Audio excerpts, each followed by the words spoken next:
아침에 백만장자였다가 저녁에는 거지가 된 사람들이 있었습니다.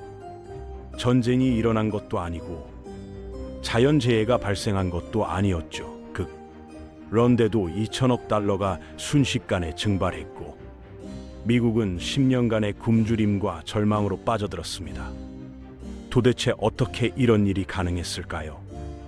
그런데 더 놀라운 것은 이 모든 비극이 예고 없이 찾아왔다는 점입니다. 한순간의 실수나 자연재해가 원인이 아니었어요.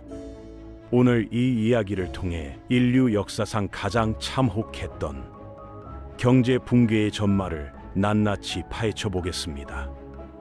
어떻게 세계 최강국이 하룻밤 사이에 무릎을 꿇게 되었는지 말이에요. 시계를 1922년으로 돌려보겠습니다. 전쟁이 끝나고 평화가 찾아온 미국의 모습을 상상해 보세요. 사람들은 우스꽝스러운 콧수염을 기르며 활기찬 일상을 즐기고 있었죠. 공장들은 더 이상 전쟁 무기를 만들지 않았습니다. 대신 토스터, 청소기, 그리고 농부들을 위한 필수품이라고 광고하는 냉장고를 만들어내고 있었어요.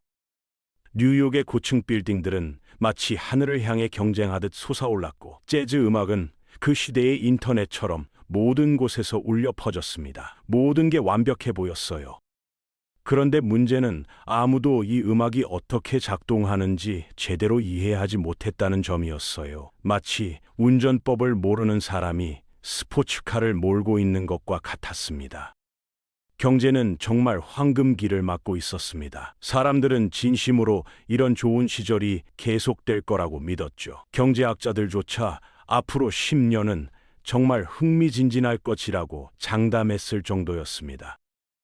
그리고 이 성장의 핵심 동력이 바로 헨리 포드의 혁신적인 컨베이어 벨트 시스템이었어요. 모델 T 자동차가 예전보다 훨씬 빠른 속도로 생산 라인에서 완성되었습니다. 과거에 12시간이 걸리던 작업이 이제는 90분 만에 끝났으니까요. 도로에는 자동차들이 넘쳐났고 자동차 공장들은 급증하는 수요를 감당하느라 바쁘게 돌아갔습니다. 도시들이 전기와 사치품으로 번영하면서 미국인들은 라디오 같은 신기한 기계들에 열광하기 시작했습니다. 1929년에는 무려 1,000만 가구에서 라디오를 보유하게 되었죠.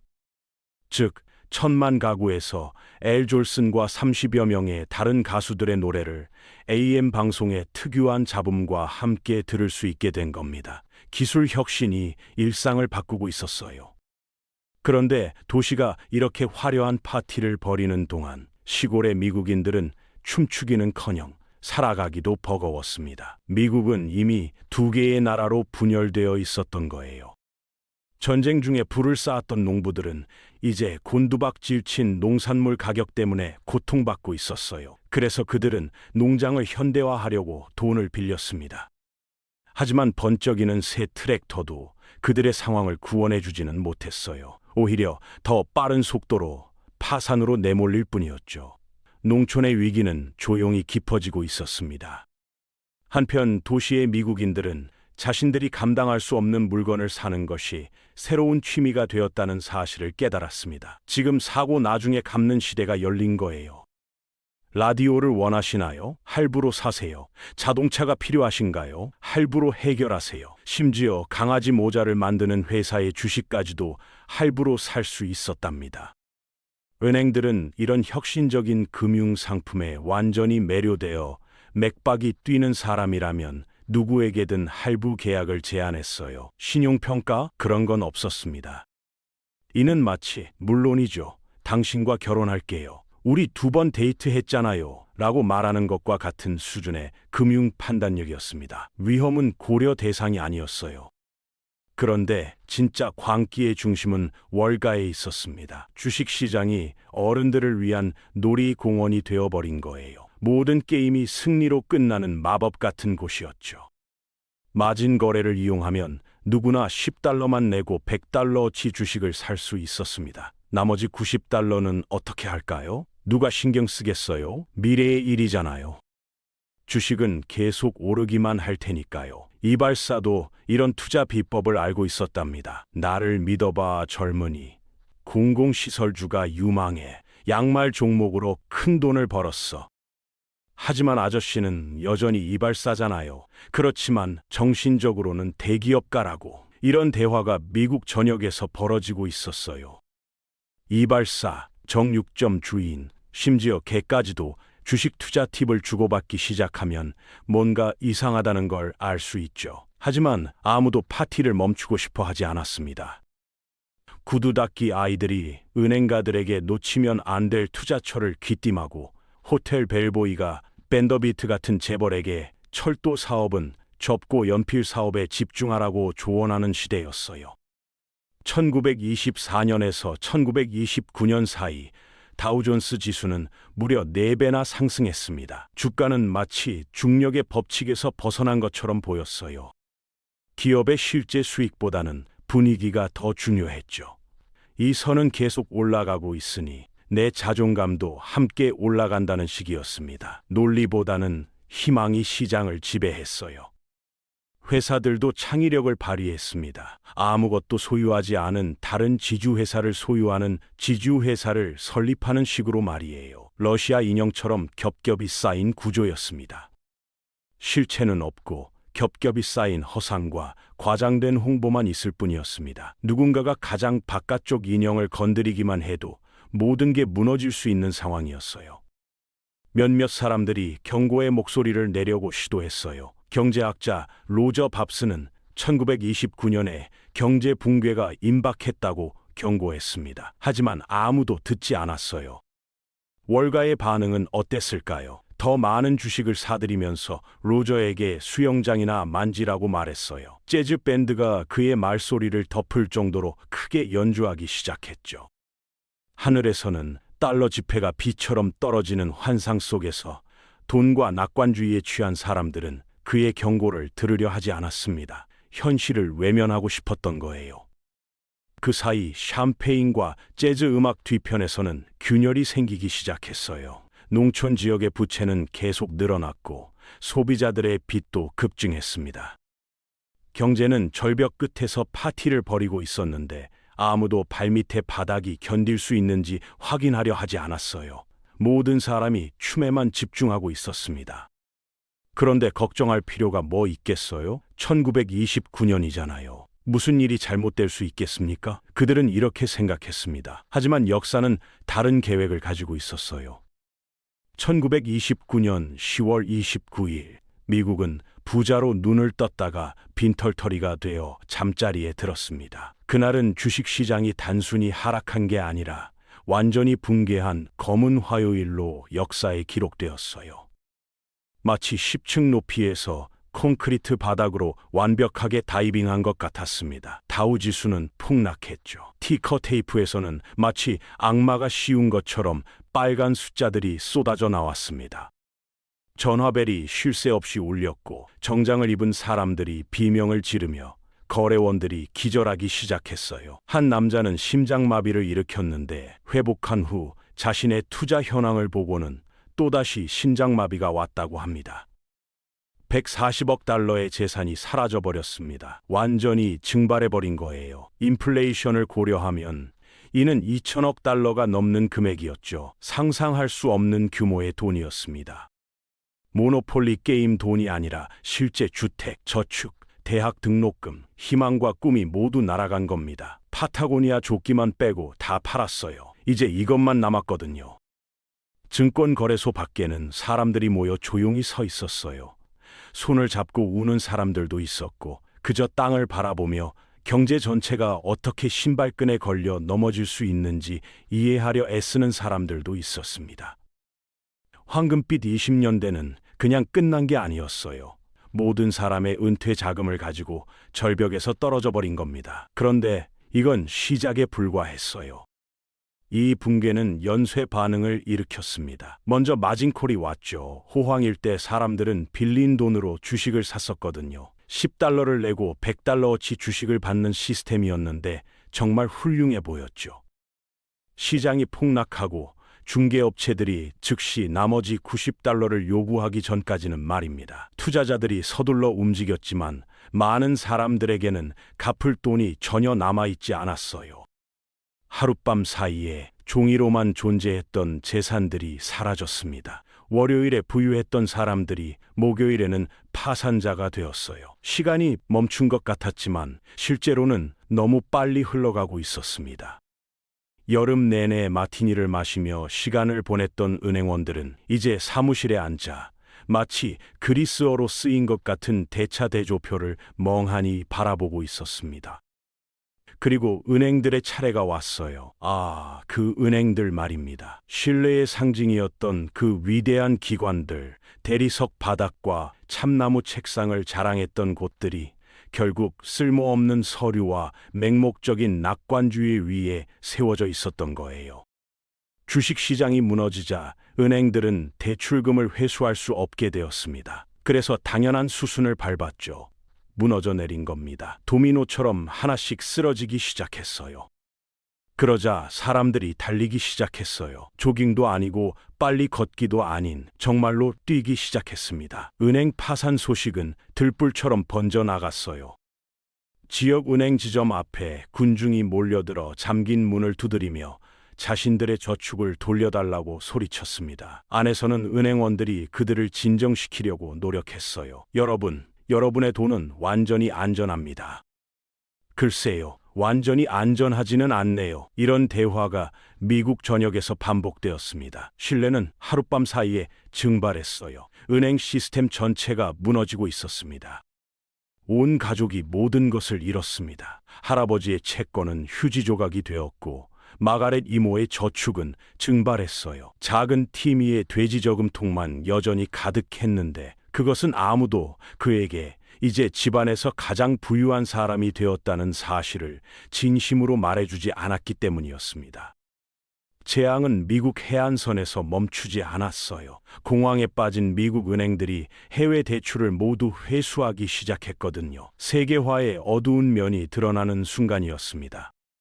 1차 대전 이후 이미 불안정했던 유럽 경제가 믹서기에 들어가 버렸습니다. 독일의 취약한 회복세가 무너졌고 영국도 흔들렸어요. 프랑스도 예외는 아니었습니다. 한때 번영의 대동맥이었던 세계 무역이 불과 3년 만에 절반으로 줄어들었습니다. 항구는 텅 비었고 화물선들은 정박한 채로 녹이 슬어갔어요. 그런데 공황 속에서도 거짓말들이 나왔어요. 신문에는 긍정적인 헤드라인들이 실렸습니다. 투자자들의 이익 실현으로 시장 조정 중이라는 제목, 바로 아래에는 빵을 사기 위해 결혼 반지를 전당포에 맡긴 남자의 사진이 실려 있었어요. 정치인들은 최악의 상황은 끝났다고 주장했습니다. 실크 조끼를 입은 은행가들이 마이크 앞에서 긴장한 미소를 지으며 우리는 아주 괜찮습니다. 아무것도 타고 있지 않아요. 라는 금융계 버전의 말을 전했죠. 허버트 후버 대통령은 라디오에 나와서 언제나처럼 침착하게 경제가 근본적으로 건전하다고 국민들을 안심시켰습니다. 한편 수백만 명의 사람들은 텅 빈 저녁 식탁에 앉아 그 말의 어느 부분이 도움이 될지 궁금해했어요. 그럼에도 시스템은 멈추지 않았습니다. 그저 비틀거리며 앞으로 나아갔어요. 부서지고 무지하고 척하면서 말이죠. 진실을 마주하기에는 너무 두려웠던 겁니다. 붕괴는 바닥이 아니었습니다. 시작일 뿐이었어요. 그리고 그 아래에는 무엇이 기다리고 있었을까요? 바로 거기서 상황이 정말 어두워졌습니다.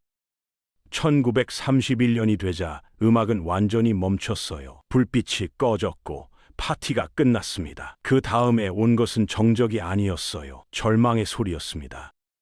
공장들이 멈춰서는 소리였고 아버지들이 결코 하리라 생각지 못했던 사과를 속삭이는 소리였으며 미국이 한꺼번에 숨을 내쉬고는 더 이상 숨을 쉴 수 없다는 걸 깨닫는 소리였습니다. 실업률은 25%까지 치솟았어요. 일하고 싶어하는 미국인 4명 중 1명이 일할 수 없었습니다. 일자리는 연기처럼 사라져버렸죠. 한때 견고해 보였던 모든 것이 신기루였던 거예요. 한때 산업의 중심이었던 디트로이트는 자동차 공장들이 하나둘 문을 닫는 것을 지켜봐야 했습니다. 자동차의 도시가 유령 도시로 변해가고 있었어요. 생산량은 무려 75%나 떨어졌어요. 거대한 기계들이 작동을 멈췄고 불빛이 어두워졌습니다. 한때 아메리칸 드림을 만들어냈던 사람들이 공장 문 앞에 서서 기다렸어요. 무엇을 기다리고 있었을까요? 그들 스스로도 몰랐습니다. 기적을, 변화를, 아니면 그냥 내일을 기다리고 있었는지도 몰라요. 희망은 사치품이 되어버렸습니다. 도시들은 빈곤의 무게에 짓눌려 쓰러져 갔어요.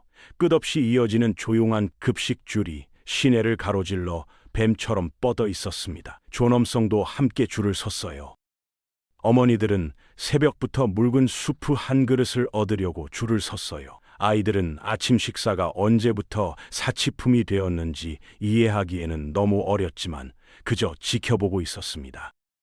선생님들은 학생들이 수업 시간에 지루함이 아니라 배고픔 때문에 기절한다고 보고했어요. 며칠 동안 아무것도 먹지 못한 아이들이었거든요. 교육보다 생존이 우선이 되었습니다. 미국은 비유적으로 굶주린 게 아니었습니다. 말 그대로 굶주리고 있었어요. 절망이 모든 방으로 스며들었습니다. 은행들이 파산했고 저축은 사라졌으며 존엄성은 얇아져 갔어요. 자살률이 급증했습니다. 신문들은 부고란을 싣지 않았어요. 따라잡을 수가 없었거든요. 모든 통계 뒤에는 이름이 있었고 모든 이름 뒤에는 한때 이 나라가 자신들을 돌봐줄 거라고 믿었던 누군가가 있었습니다. 결혼율이 폭락했고 출산율도 떨어졌어요. 미래는 사람들이 이야기하기 꺼리는 무언가가 되었습니다. 저녁 식사도 보장할 수 없는 상황에서 누가 결혼과 아이를 꿈꿀 수 있겠어요? 상황이 더 이상 나빠질 수 없을 것 같았던 바로 그때 하늘이 검게 변했습니다. 태평원에서는 수년간의 무분별한 농사로 인해 토양이 황폐해졌어요. 비가 멈추자 땅이 갈라졌고 바람이 불어왔습니다. 모래 폭풍이 중서부 지역을 휩쓸고 지나갔어요. 마치 성경 속 이야기 같았습니다. 자연까지 미국을 버린 것 같았어요. 검은 눈보라라고 불린 이 현상은 단순히 땅을 덮는 게 아니었어요. 햇빛을 가렸습니다. 농작물은 흙에 묻혔고 가축들은 질식사했어요. 집들이 먼지로 가득 찼습니다. 가족들은 밤새 기침을 하며 한때 그들을 먹여 살렸던 흙에 뒤덮인 채로 아침을 맞았어요. 아이러니했죠. 풍요의 땅이 죽음의 가루가 되어버린 겁니다. 오클라호마, 캔자스, 텍사스에서 수백만 명이 도망쳤습니다. 가진 모든 것을 고장난 차에 싣고 서쪽으로 향했어요. 아직 모래가 되지 않은 땅과 일자리에 대한 소문을 따라서 말이죠. 캘리포니아 아니면 파산이라는 표지판이 보였지만 많은 사람들에게는 그냥 파산이었을 뿐입니다. 아메리칸 드림은 아메리칸 엑소더스가 되어버렸어요. 워싱턴에서 후보 대통령은 균형을 잡으려 애쓰고 있었어요. 자원봉사를 권장하고 소규모 구호 프로그램을 제공했습니다. 공학의 기적이라 할 수 있는 후보댐도 건설했어요. 하지만 시카고의 굶주린 사람들이나 세인트루이스의 임시 거주 가족들에게는 충분하지 않았습니다. 그는 대규모 연방 지원을 거부했고 이를 위험하고 비미국적이라고 불렀어요. 그런데 그때쯤 사람들은 더 이상 듣고 있지 않았습니다. 그의 이름은 후버빌, 즉 고철과 판지로 만든 빈민가를 줄여 부르는 말이 되었거든요. 후버 담요는 추위를 막기 위한 신문지를, 후버 깃발은 뒤집힌 빈 주머니를 뜻했습니다. 그의 유산은 단순히 콘크리트와 공항만이 아니었어요. 추위와 굶주림 그리고 먼지였습니다. 그런데 무언가가 터졌어요. 1932년 여름 수천 명의 절망적이고 잊혀진 1차 대전 참전 용사들이 워싱턴으로 행진했습니다. 수십 년 후에 받기로 약속된 복무 보너스가 있었는데 지금 당장 그것이 필요했거든요. 그들은 수도 외곽에 천막촌을 건설하고 평화롭게 기다렸어요. 의회는 거부했고 후보도 거부했습니다. 그러자 군대가 왔어요. 나는 이 나라를 위해 싸웠다. 나도 그랬어. 최루탄이 터졌고 총격이 가해졌습니다.